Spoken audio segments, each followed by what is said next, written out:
देखो भाई, आज हम बात करेंगे हाइपोकैल्सीमिया। ठीक है ना। दो टॉपिक बनेंगे हमें, हाइपो एंड हाइपर कैल्सीमिया। तो आज पहले हाइपोकैल्सीमिया को देख लेते हैं। हाइपो का मतलब कम, कैल्सीमिया का मतलब कैल्शियम। ठीक है। एक बात ध्यान रखना, एक तो होता हाइपोकैल्सीमिया, एक होता कैलेमिया।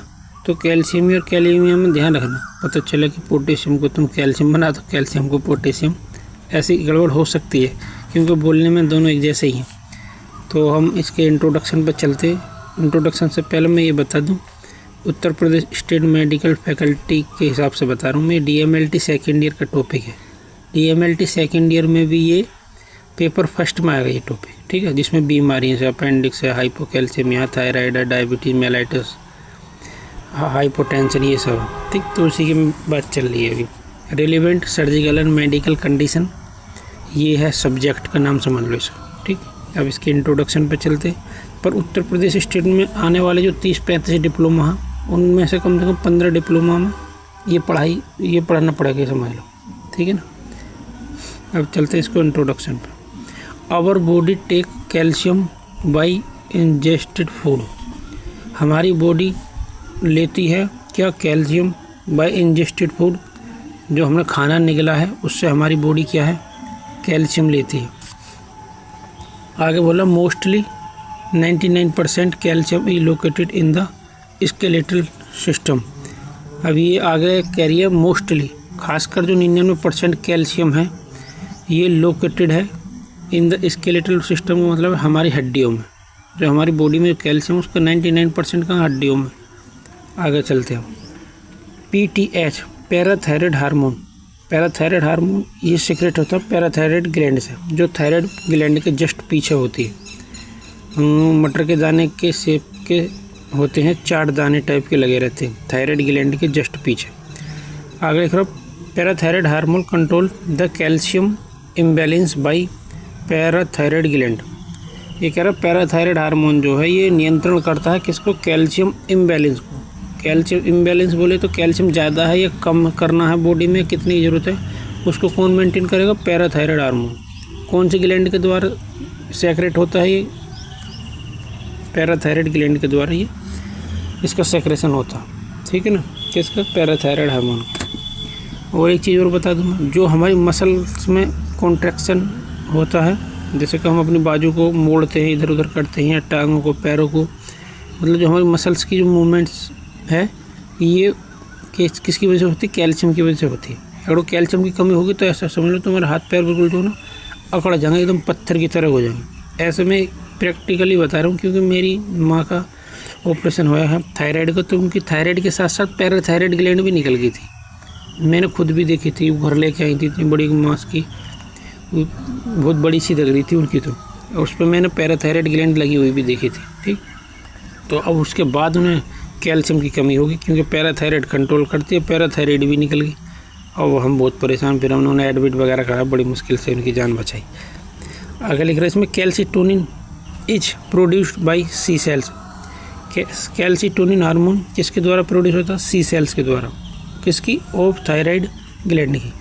थायराइड ग्लैंड में भी कुछ सी सेल्स होती हैं, उनके द्वारा क्या कैल्सीटोनिन हार्मोन स्रावित होता है, सेक्रेटेड होता है, प्रोडक्शन होता है, समान। एंड स्टिमुलेटेड, जो कि स्टिमुलेट करता है किसको? By high serum level of calcium. नहीं, जो किसके द्वारा? एक सेकंड। एंड स्टिमुलेटेड, ये कैल्शियम किस स्टिमुलेटेड होता है किसके द्वारा? High serum levels of calcium. हमारे ब्लड में जब कैल्शियम का लेवल हाई होता है तो ये कैल्शियम जो है किसको स्टिमुलेट करता है? थायराइड ग्लैंड को स्टिमुलेट करता है। क्या करने के लिए? कैल्सीटोनिन हार्मोन बनाने के लिए। आगे बात समझना। Calcitonin in produce by C cells. Calcitonin जो है सी सेल्स के द्वारा प्रोड्यूस होता है किसकी? थायराइड ग्लैंड की, जो कि स्टिमुलेटेड होता है किसके द्वारा? High serum level of calcium. जो हमारा सीरम है उसमें जो कैल्शियम का जो लेवल हाई हो जाएगा तो ये क्या है? स्टिमुलेट करेगा किसको? थायराइड ग्लैंड को कैल्सीटोनिन हार्मोन बनाने में। अब सीरम का मतलब वो ये जो यहाँ से हम ब्लड निकालते हैं, ब्लड को सेंट्रीफ्यूज करते हैं, ऊपर सीरम आ जाता है, नीचे RBC वगैरह क्या बैठ जाती है क्योंकि वो थोड़ी भारी होती है। ऊपर वाले सीरम में क्या है, कैल्शियम की मात्रा रहती है, उससे हम पता करते हैं। आगे लिख रहा calcium is absorbed in the presence of vitamin D and gastric acidity. जो कैल्शियम है, जैसे मान लो हम बहुत ज़्यादा कैल्शियम खा तो रहे लेकिन हमारी बॉडी में लग नहीं रहा, वो क्यों नहीं लग रहा? वो गैस्ट्रिक एसिडिटी या विटामिन D3 की कमी हो जाएगी बॉडी में। तो क्या है, कैल्शियम तुम कितनी लेते रहो तुम्हारी बॉडी एब्जॉर्ब नहीं करेगी, जैसे कि मेरी नहीं करी।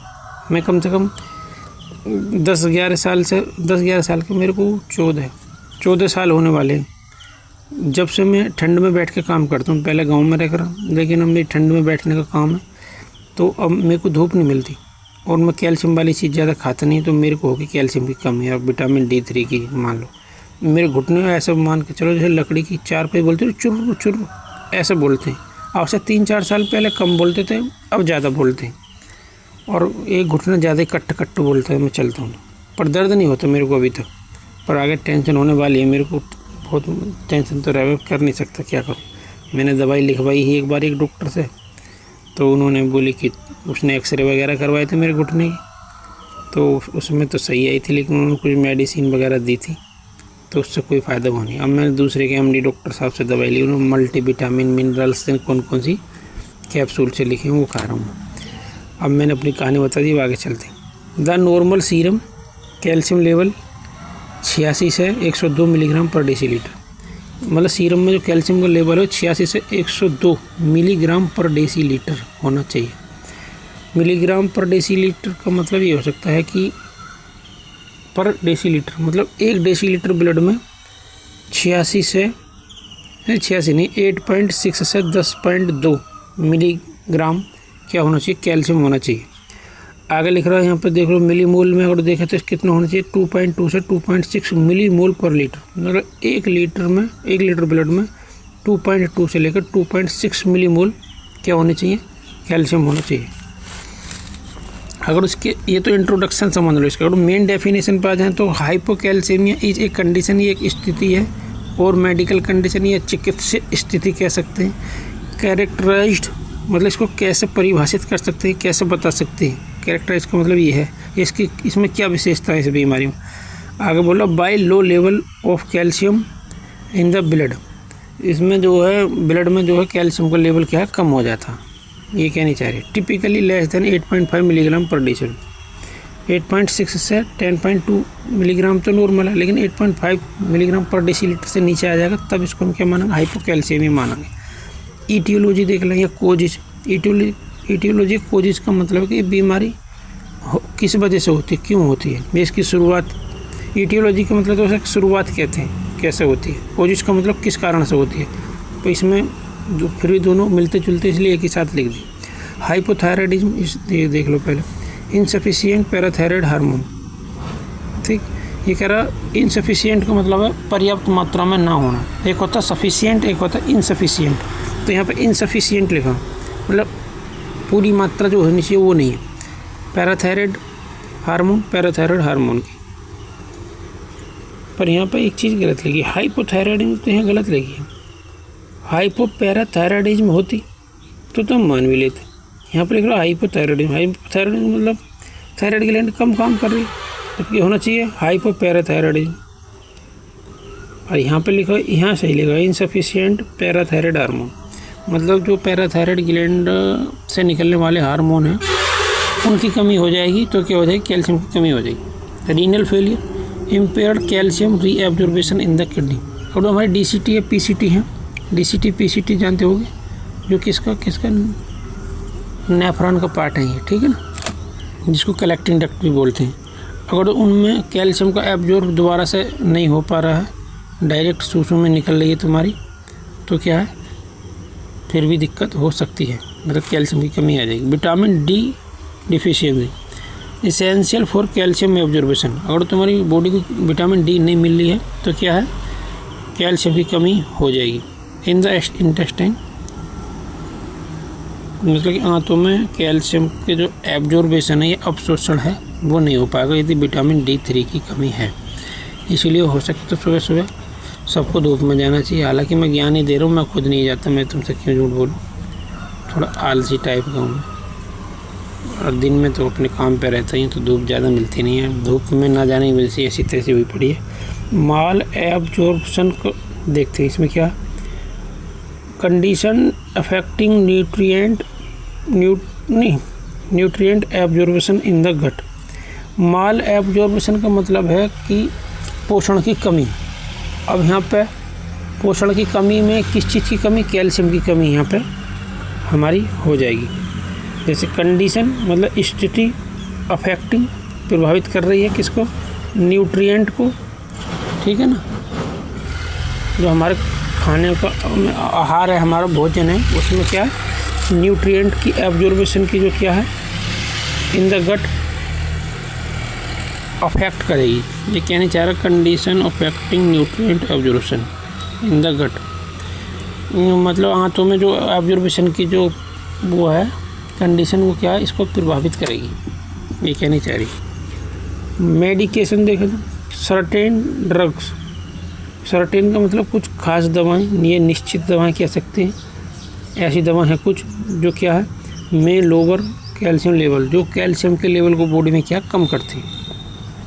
एक्यूट पैनक्रियाटाइटिस, एक्यूट का मतलब जो कोई बीमारी 2-4 दिन 8 दिन में क्या है होकर ठीक हो जाए जल्दी, ऐसे मान लो। और जो कोई बीमारी 6 महीने 1 साल 2 साल ऐसे चल रही शरीर, उसको बोलते हैं क्रोनिक।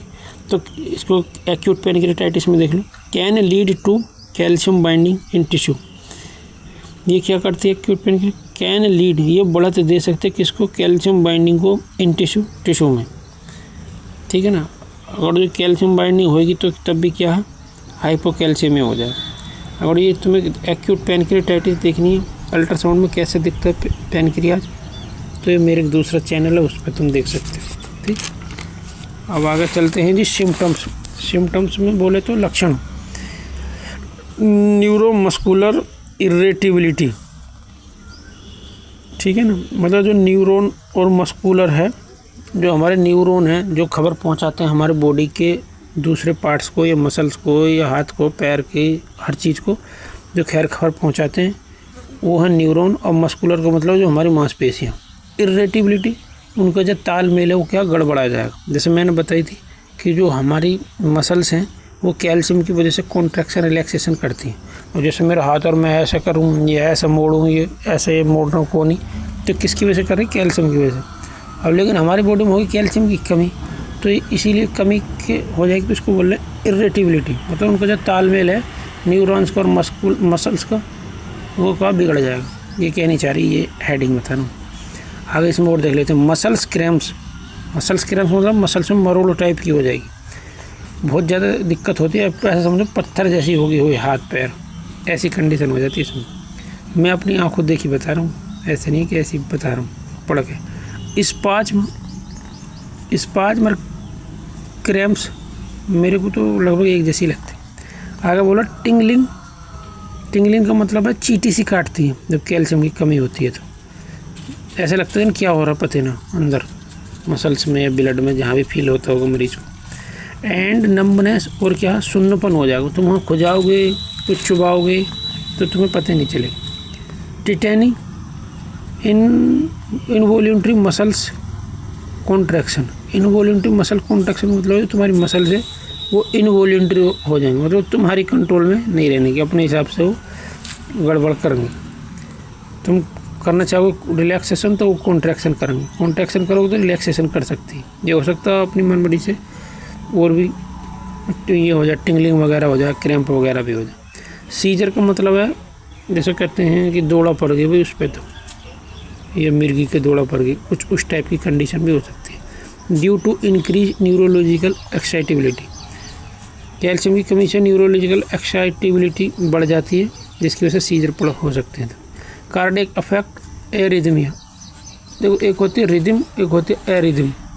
तो अगर दिल जो है अपनी नॉर्मल कंडीशन में लब डब की आवाज़ सुनी होगी, जो पढ़ाते हैं मास्टर लोग, ठीक है, वो उसको सही से कर रहा है, धड़कन सही चल रही है उसकी, तो उसको बोलें कि दिल जो है एक रिदम में काम कर रहा है। लेकिन वो रिदम भी बिगड़ जाए तो इसीलिए इसी वर्ड को यूज़ करते हैं एरिथमिया, ठीक है ना। And heart failure in severe case, arrhythmia हो सकती है या हार्ट फेल भी हो सकता है इन सीवियर के, जब बहुत ज़्यादा बॉडी में कैल्शियम की कमी हो जाए तब। एक है ये CHBOSTE चवोस्टिक क्या, चवोस्टिक की एंड ट्रोजेआउ की साइन। ये कोई साइन है, देख लेना भाई, जो तुम पढ़ सको, प्रोनाउंसिएशन जो कर सको तुम कर लेना। इसमें बोलो फेशियल ट्विचिंग एंड क्या carpal spasm respectively. Facial twitching का मतलब जो हमारे थोबड़े की जो मसल्स है या गाल की जो मसल्स हैं इनमें क्या ट्विचिंग हो जाएगी। ट्विचिंग का मतलब एक तरफ को खिंच जाएगी, ऐसा समझ लो, जैसे कि फालिश पड़ जाती है ना, उसकी शक्ल हो जाती है कुछ उस टाइप से। और आगे लिख रहा है एंड कार्पल स्पाज्म। कार्पल को मतलब हाथों की उंगलियों में, कार्पल मेटाकार्पल, इनमें कुछ गड़बड़ हो जाएगी। डायग्नोस्टिक टेस्ट कौन कौन सी जांच कराएंगे, तो सबसे पहले तो यही कराएंगे, आपने ब्लड में हम कैल्शियम की लेवल देखेंगे, मतलब सीरम में total and ionised calcium measurement, मतलब टोटल कैल्शियम देखेंगे बॉडी में कितना, और आयोनाइज्ड देखेंगे, आयोनाइज्ड फॉर्म में कितना, क्योंकि हमारी जो बॉडी यूज करती है वो आयोनाइज्ड फॉर्म में ही यूज करती है जितने भी इलेक्ट्रोलाइट्स सब। PTH लेवल देखें तो पैराथायराइड हार्मोन को चेक करवाओ कितना है, असेसिंग PTH फंक्शन, उससे क्या पता चल जाएगी, PTH के फंक्शन पता चल जाएगी। विटामिन D का लेवल चेक करेंगे, चेकिंग फॉर डिफिशियंसी, मतलब विटामिन D3 की कितनी कमी है। ECG मॉनिटरिंग कार्डियक इफेक्ट, और दिल में ज़्यादा लोचा आ गया है कैल्शियम की वजह से, उसके लिए ECG कराएंगे डॉक्टर। यूरिनरी कैल्शियम एक्सक्रीशन, सूसू में कितने कैल्शियम बाहर निकल ले उसकी भी क्या जाँच कराएंगे, किससे, इवेल्यूटिंग रीनल फंक्शन टेस्ट से। मैनेजमेंट इसको ठीक कैसे करना है इस बीमारी को, तो कैल्शियम सप्लीमेंट, मतलब कैल्शियम की टैबलेट इंजेक्शन जो भी हम बोल देंगे। Vitamin D3 replacement, addressing deficiency, अगर जो विटामिन D3 की कमी लगी है डॉक्टर को तो विटामिन D3 के क्या टैबलेट वगैरह जो भी वो देंगे। तो treat underlying cause, addressing the root cause, जो मेन कारण है हाइपोकैल्सीमिया को उसको देखेंगे, फिर उसकी क्या दवाई वगैरह देंगे। PTH थेरेपी, पैराथायराइड हार्मोन की कमी होगी तो उसके क्या, इफ़ हाइपोपैराथायराइडिज्म होगा, मतलब थायराइड हार्मोन की कमी हो गई है तो क्या है, इज द कोजिज, तो फिर उसकी क्या थेरेपी देंगी, ताकि पैराथायराइड हार्मोन की मात्रा बढ़ जाएगी तो क्या हो जाएगी, फिर हाइपोकैल्सीमिया के लेवल को सुधार सकते। मॉनिटर इलेक्ट्रोलाइट्स, जो हमारी बॉडी में इलेक्ट्रोलाइट्स काम करते हैं उनको क्या, उनकी जांच करवाते रहो बीच बीच में, ताकि वो सब ओके आते रहे। असेसमेंट का मतलब आकलन करना, टू एडजस्ट ट्रीटमेंट, फिर जो मतलब मॉनिटर इलेक्ट्रोलाइट्स को देख के उसकी रिपोर्ट वगैरह को, तो जो डॉक्टर है जो इलाज कर रहा है उसको एडजस्ट कर सकता है, ठीक है ना, उसको आकलन कर सकता है ये रिपोर्ट वगैरह देख के कि अब कौन सी दवाई चलानी चाहिए, नहीं चलानी चाहिए, कितने दिन चलानी चाहिए। ठीक, अब ये वीडियो इतनी है, इसमें हमने मैनेजमेंट देख लिए, डायग्नोस्टिक टेस्ट देख लिए, सिम्टम्स देख लिए, इंट्रोडक्शन देख लिया, और जो मेन डेफिनेशन हो तो देख ले, और कोजी देख ले। वीडियो बंद करते हैं भाई, अब मेरे चैनल को कर दे करो सब्सक्राइब।